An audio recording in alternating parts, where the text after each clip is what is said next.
Hello wonderful people of YouTube, I'm John Caces. And I'm Almi. And today we're going to talk about borrowing costs.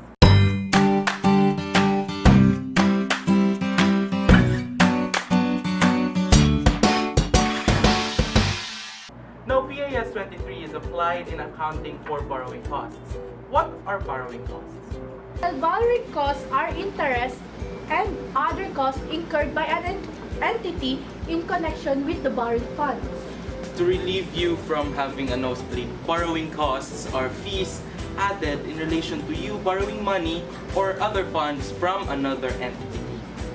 Yes, now these fees are interest expense calculated using effective interest method, Finance charges in respect of finance leases, and exchange differences arising from foreign currency borrowings. Now, in order to further understand more about borrowing costs, we must also understand what qualifying assets are. Correct, partner. A qualifying asset is an asset that necessarily takes a substantial period of time to get ready for its intended use or sale.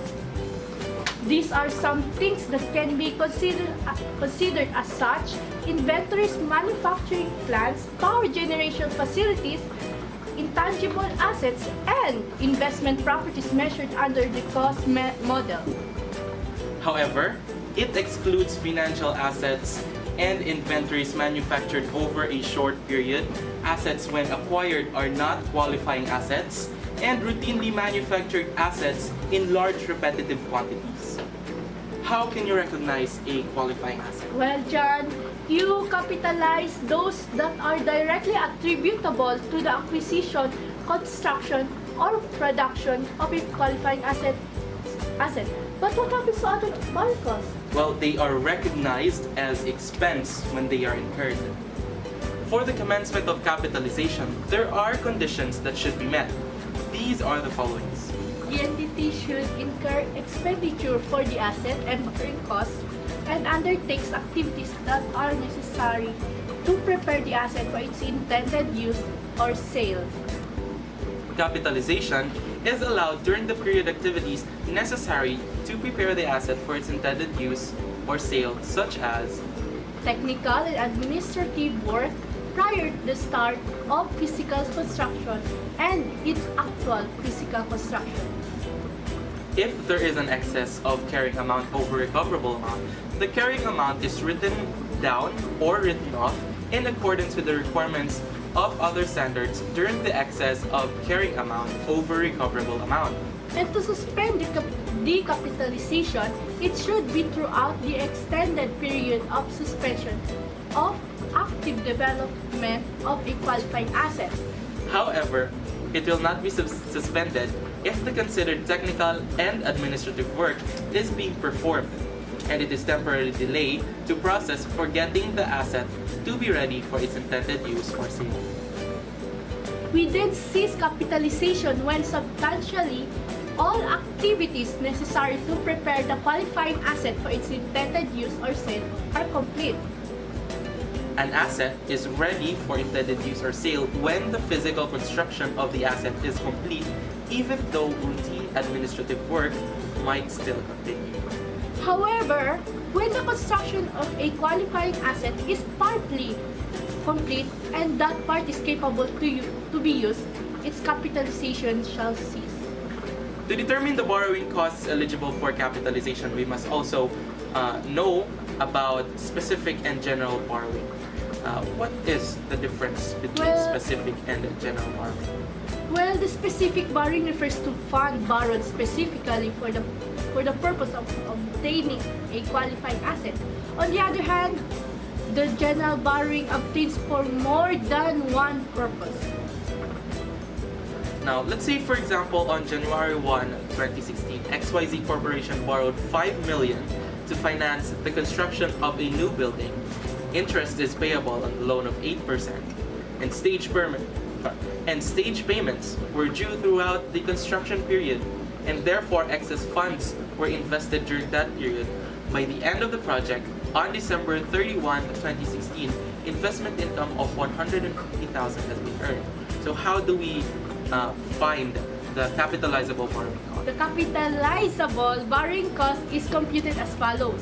Interest expense on specific borrowing, which is the 5 million, multiplied by the 8% of interest payable, which results to 400,000, deducted to investment income earned on specific borrowing, which is 150,000 as of December 31.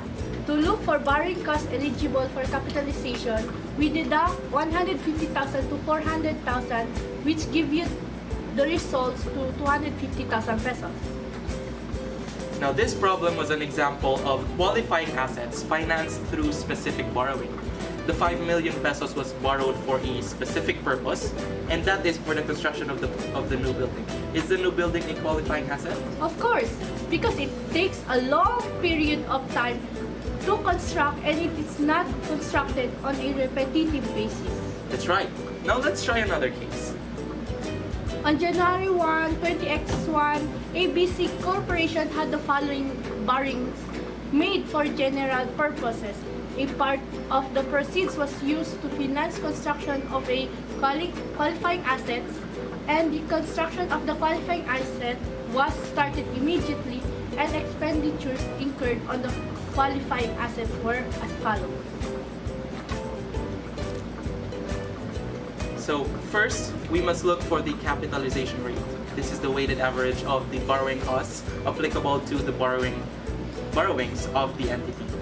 In order to compute for such, it's just as easy as 1, 2, and 3. Capitalization rate is equals to the total interest expense on general borrowings divided by total general borrowings. The capitalization rate for the problem is computed as follows. And there we can see that our capitalization rate is 14.48%. Next, let's look for the average expenditure for each month and total them. In order to compute for such, we need only to multiply the expenditure to the months outstanding. The months outstanding are basically the months left in order to complete the year. So let's say, for example, it's from January 1, so the months outstanding are 12 months. So 12 over 12 months. And let's say in March 31, we have 9 months outstanding. So we have 9 over 12. And we can see in the table that there's the expenditure of 4,800,000 multiplied by the 12 over 12, which is 4,800,000, and the rest of the table is going to be shown to you now. You see, it's very easy. Finally, we multiply our average expenditure by the capitalization rate, which we have solved earlier in order to find the capitalization of the qualifying asset. And there we can see that our borrowing cost that may be eligible for capitalization is 1,340,607 pesos. It was an example of a qualifying asset financed through general borrowing, because it was clearly stated on the problem that the money was borrowed for general purposes.